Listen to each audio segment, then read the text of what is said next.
Non, j'ai un peu de mots, c'est très versant. Bonjour, ça va bien? Bien, bonjour à toutes et à tous. Nous allons commencer assez rapidement parce que donc deux compagnies sont accueillies ce matin. Et ensuite, nous devons interrompre ces passionnantes rencontres à midi moins quart. Donc voilà, c'est la raison pour laquelle je suis un petit peu plus bousculée que d'habitude avec la chaleur qui vient d'arriver.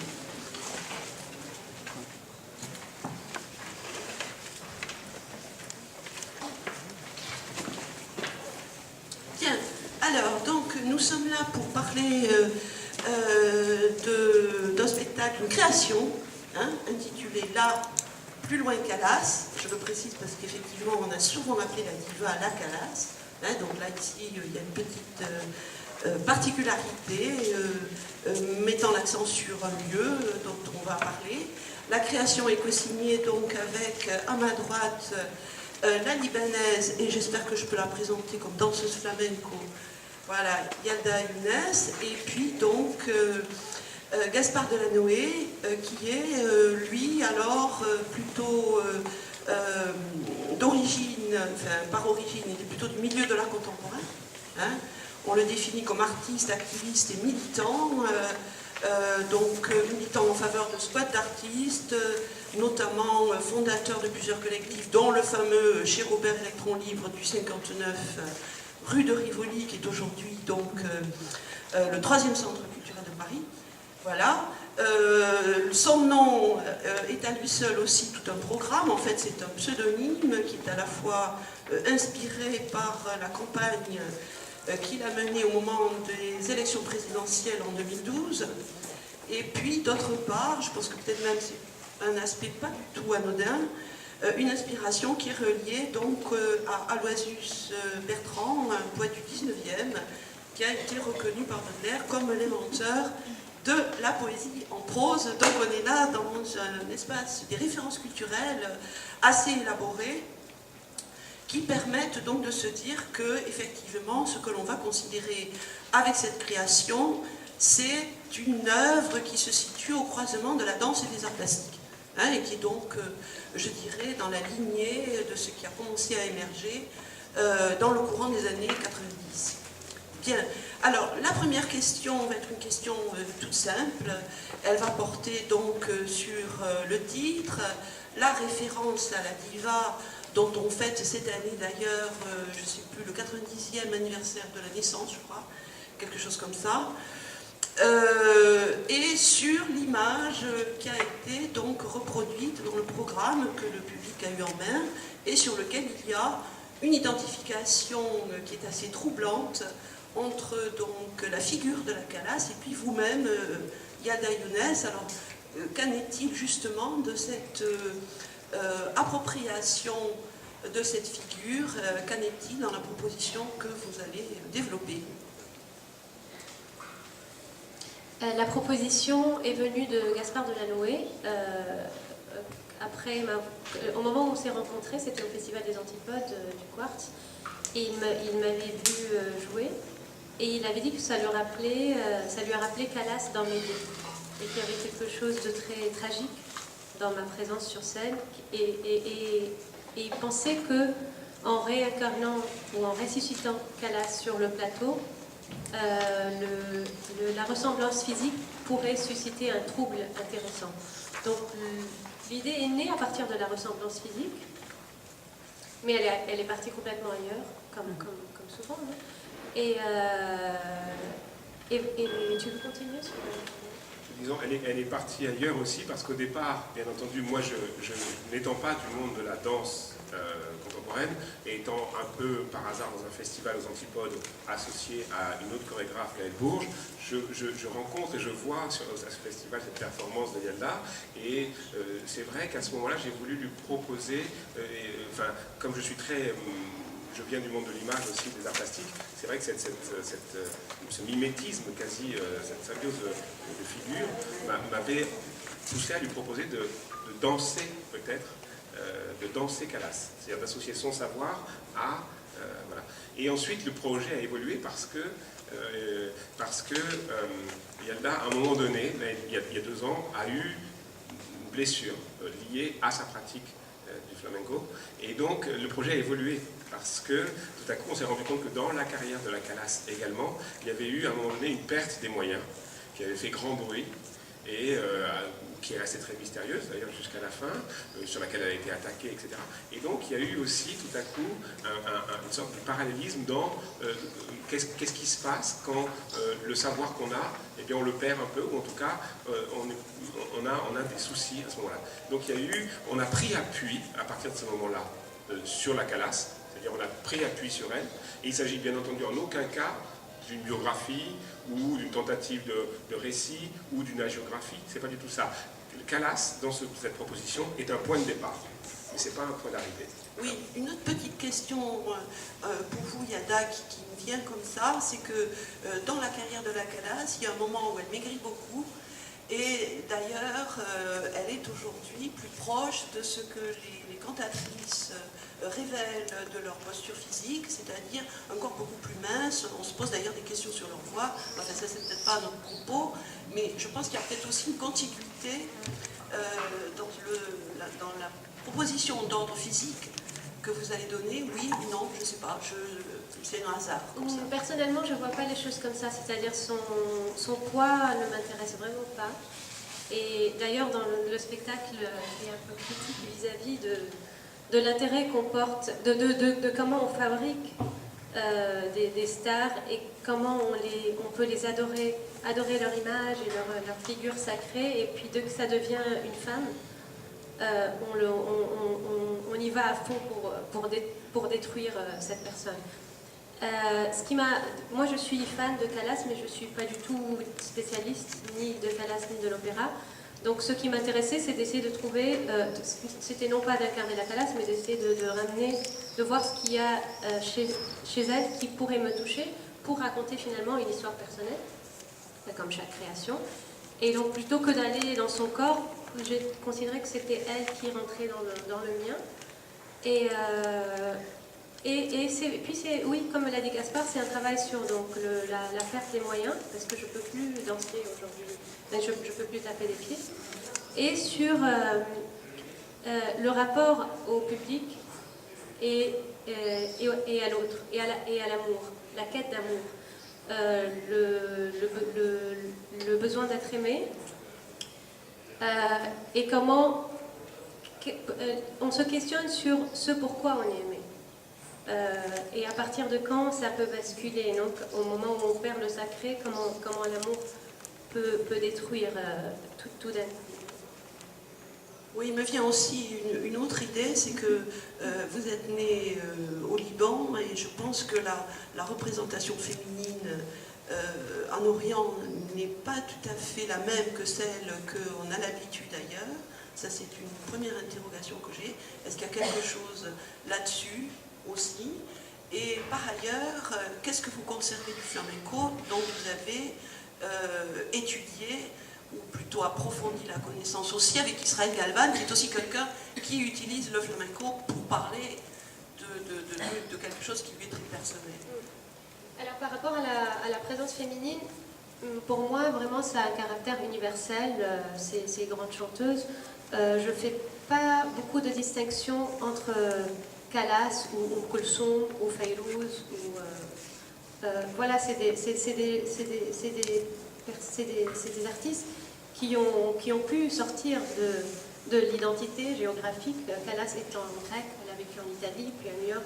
Et c'est pas vraiment important. Fayrouz est libanaise, Kulsum est égyptienne, et elle représentait tout un monde. Donc c'est des personnes qui portent un monde à l'intérieur, et que l'identité ne se situe pas vraiment au niveau de l'appartenance géographique, je crois, ou même culturelle. Ça va vraiment, c'est tellement spirituel et humain quand elle chante que ça parle à l'âme. Et ça, c'est un langage qui est universel. Par rapport au flamenco, donc oui, j'ai appris avec Israël Galvan notamment, c'est-à-dire au moment où j'ai pris à partir du moment où j'ai pris mon premier cours avec Israël Galvan, j'ai arrêté avec les autres parce que c'était tellement sublime, ça a ouvert beaucoup de liberté. Et puis Et puis là, pour le coup, par rapport au flamenco, je m'inspirais pas. Ça venait naturellement de l'endroit où j'ai grandi, c'est-à-dire ayant grandi dans une guerre sous le son des bombardements. Pour moi, le son des flamencos me rappelait les bombes ou les mitraillettes. C'était vraiment quelque chose de violent. Donc inconsciemment, j'ai développé une façon de danser très violente, en cherchant pas tellement à faire du rythme, mais vraiment à casser le sol. Jusqu'au moment où je me suis cassée. C'est-à-dire j'ai eu des premières fissures osseuses, et puis à quelques temps après aussi. Et on m'a appris que, les médecins ont dit c'est pas grave, c'est rien, mais votre corps est incompatible avec votre danse. Rien du tout, mais... Et au début c'était difficile, mais je pense que c'est intéressant la leçon qu'on peut apprendre, parce que à force de se taper la tête contre le mur, non par colère, que c'est pas le mur qui se casse, mais c'est nous-mêmes, et qu'il faut essayer de trouver d'autres chemins. Et c'est ce qui a fait que je suis un peu dans un tournant en essayant de danser autrement. Je ne sais pas du tout si je vais y arriver, c'est-à-dire l'année dernière on devait faire cette création, le reporter cette année. Cette année on fait de notre mieux, et pour la suite c'est vraiment l'inconnu pour l'instant. Bien, donc je laisserai la parole à ceux qui voudront la prendre tout à l'heure. Je vais essayer d'approfondir donc la représentation qu'on peut se faire de cette création. Et là, ça va être une question plutôt pour Gaspard Delanoë. C'est en ce qui concerne donc la configuration même de cette création. Vous êtes 3 interprètes, hein, on peut employer ce terme. Oui, absolument.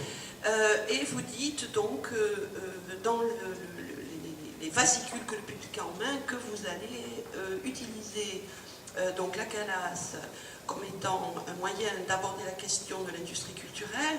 Vous avez par ailleurs, vous êtes auteur de livres dans lequel l'un d'entre eux m'a frappé, qui est le secret de l'urinoir de Marcel Duchamp révélé au monde. Et donc, d'un coup, je me suis dit, alors, est-ce que la calasse, c'est quelque chose comme le ready-made, c'est-à-dire un objet trouvé à partir duquel s'exprime, s'exhale une sémantique très, très élaborée et très large? Oui ou non? Non, dans la mesure où le ready-made, c'est dans la formule et dans la façon dont Marcel Duchamp l'a théorisé, c'est un objet déjà existant et qui tout à coup, sur lequel l'artiste pose un regard nouveau, une signature, un geste, ne serait-ce même qu'une pensée, et en cela le transforme en objet d'art. Et là, et c'est ça, le texte que j'ai écrit sur l'urinoir de Marcel Duchamp est une tentative d'élaborer, de révéler le secret de la signature R. sur le fameux urinoir de Marcel Duchamp avec une théorie nouvelle. Voilà, ça c'est quelque chose un peu à part. Là, en l'occurrence, la calasse n'est pas...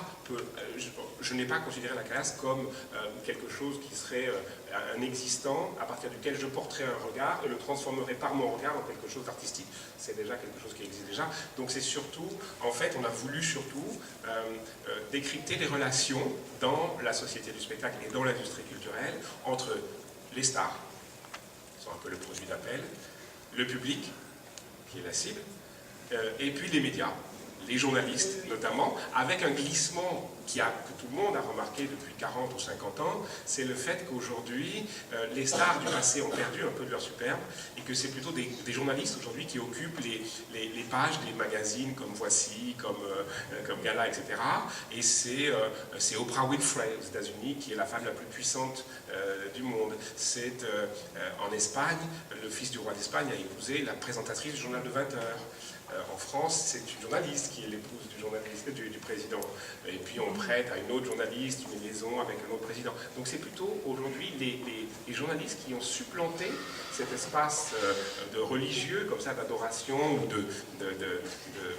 d'idéalisation, et puis surtout aussi de quête de petits secrets, hein, parce que c'est ça aussi auquel se prêtaient les stars.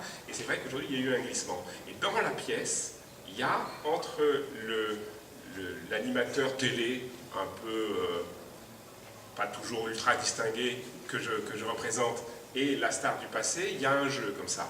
Il y a un jeu avec une forme de passation de pouvoir, ou en tout cas quelque chose qui marque ce qui s'est passé en 40 ans, et comment finalement le signifié, la déesse, a perdu un petit peu de sa superbe au profit du média, c'est-à-dire de celui qui transmet le message, qui sont aujourd'hui devenus beaucoup plus importants que les stars, qui finalement font leur promo de plateau en plateau et qu'on trimballe un peu à droite à gauche et comme ça, et puis un peu comme des produits d'appel.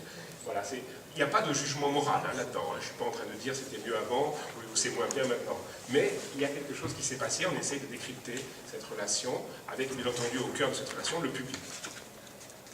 Alors, Martha, c'est autre chose. Oui, oui, alors bon, peut-être que voilà, vous allez pouvoir développer la position de la troisième personne qui est là, en nous parlant effectivement de cette création qui relève de quoi? C'est une performance ou pas? Qu'en est-il de l'écriture chorégraphique au sens où on l'entend dans un festival de danse, voilà, et donc du coup peut-être aborder la place de cette troisième personne. Alors en ce qui concerne Martha, qui est la troisième personne, et elle occupe sur le plateau une position très paradoxale, dans la mesure où elle est totalement en permanence à contre-emploi, à contre-rythme de tout ce qu'on fait. Et que son personnage a essayé de travailler sur la non-identification. Comment faire pour qu'on ait le moins d'éléments identifiants pour le public par rapport à une présence scénique. Donc elle a travaillé là-dessus, donc on ne sait pas trop si c'est un chat, une statue, une plante. Elle évolue de manière un peu aléatoire selon son propre rythme, parce que c'est quand même elle qui est allée chercher son écriture chorégraphique. Là je parle de Martha Izquierdo Munoz, avec les indications qu'on lui avait données. C'est-à-dire de n'être surtout pas dans le rythme, de n'être surtout pas avec nous. Jamais. Ni quand une musique démarre, ni quand une musique s'arrête, ni quand quelqu'un entre sur le plateau, ni quand quelqu'un sort. Elle est indifférente à cela. Donc elle représente sur le plateau une autre temporalité. Une temporalité qui serait indifférente au mouvement humain. Qui serait plutôt, on va dire, une temporalité soit animale, soit végétale, mais quelque chose qui échappe à tout ça. Donc véritablement, la fenêtre vers tout ce qui n'est pas le spectacle et le spectacle de la comédie humaine. D'accord, donc enfin, il semblerait qu'il y ait donc au moins 3 temporalités dans cette histoire. Donc la Calas en tant que figure déjà ancienne, l'appropriation physique incarnée par vous, et avec le regard que vous portez sur la manière dont cette incarnation aujourd'hui est dévoyée par le discours des médias, et ensuite donc cette troisième personne qui mettrait une espèce de contrepoint temporel situé complètement dans une autre, c'est un point de fuite. Référence. C'est un point de fuite, vraiment. Bien, alors donc peut-être y a-t-il des questions supplémentaires. Donc la parole est à vous. Bonjour, merci pour tout ça. En tout cas, moi ma question c'était justement par rapport à ces trois, enfin il y a 2 questions. Les trois temporalités, comment vous les mettez en cohésion, enfin pour une harmonie sur le plateau? Parce que c'est bien, il y a toutes ces choses, ces caractères uniques, temporalité, mais après comment tout ça s'harmonise? Et puis aussi après une question par rapport à la danse, en fait, du coup. Quel a été ce travail pour toi, pour vous en tant qu'interprète, justement de trouver d'autres chemins, d'autres choses par rapport à ce travail? Je réponds à la première question et tu réponds à la seconde. Pour répondre à la première question, je dirais que comment ça s'harmonise pas.